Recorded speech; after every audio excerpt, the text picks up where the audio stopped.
if you keep working on chess, you're able to keep learning new things, and that compensates for a lot of other things. So if you're able to work on new areas and so on, then the brain stays fresh and it still works.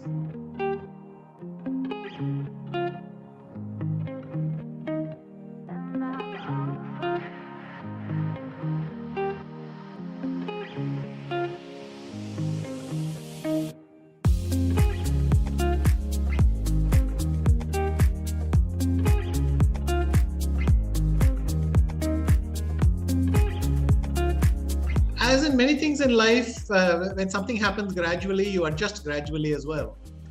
It's not like the second I turned from the age of 49 to the age of 50, something changed. It had been happening over time. So you get used to it. But over the years, I noticed that certain kinds of mistakes recur more often. Your calculation is not so exact. But you also notice that over time, you've started to make adjustments for it. You cut yourself more slack. You overcompensate in other areas that you can. So we adapt, we evolve. I think that's the right word, we evolve. But besides, I noticed that if you keep working on chess, you're able to keep learning new things, and that compensates for a lot of other things. So if you're able to work on new areas and so on, then the brain stays fresh and it still works. Okay, so with Karlsen, I had a winning position in the classical, which would have been worth much more. I would have gotten the full 3 points. It would have been a 3-point lead in the tournament. And that was a huge missed opportunity. After such a disappointing miss, I think the only thing I feel happy about is that I was able to still play the Armageddon at a high level and win that.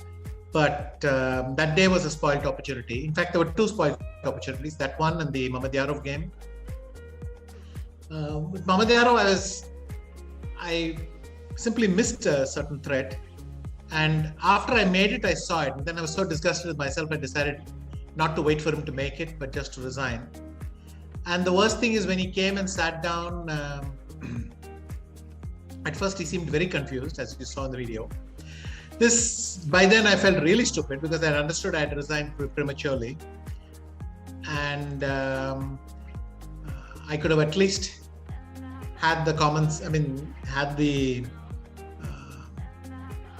sense to go to the other room and wait for him to see. It's quite likely he would have found it anyway if he had thought for a few minutes, but people make mistakes. Maybe he would have played instantly and then I would have gotten away with it. So that was extra annoying, but nothing to be done. I was so shaken by it that I resigned, and this was quite emotional.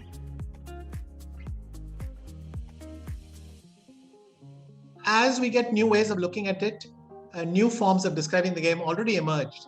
So the streaming revolution has thrown in a new way of looking at chess. Streamers sound very different to what I'm used to hearing about chess. And clearly every new fan base we're able to connect with will bring its own way of describing the game in their wake. I would say that evolution is already happening. Now we are often compared to gamers. We are often seen on things like YouTube and Twitch, and all these areas didn't even exist 5 years ago for us, or at least in a big way that I had noticed. So each one is driving its own change. The formats, time controls, all those things are changing very fast. And one big difference now is that journalists have the best information about the game, because as long as they're sitting with the computer, they know at least what the best moves were and what the mistakes the players made were. So inevitably, they'll be able to change the way they describe the game as well. I think it's happening, but you're right. It should happen. I try you learn to avoid the painful memories, you put them away. After a while, you find that your brain tries to forget them. The most painful ones, when I look at them again, it hurts just as much, even after many years. Right. But you get on with it somehow. The best way to cure a bad game is to play a good one. Right. And once you play the good one, then it allows you to emotionally settle down, push that to the back, and get on with it. Right. What is worse would be, like you mentioned, the maths as a subject. If you develop a fear, you say something, I'm not good at this, then it becomes much more deep-rooted and it never goes away.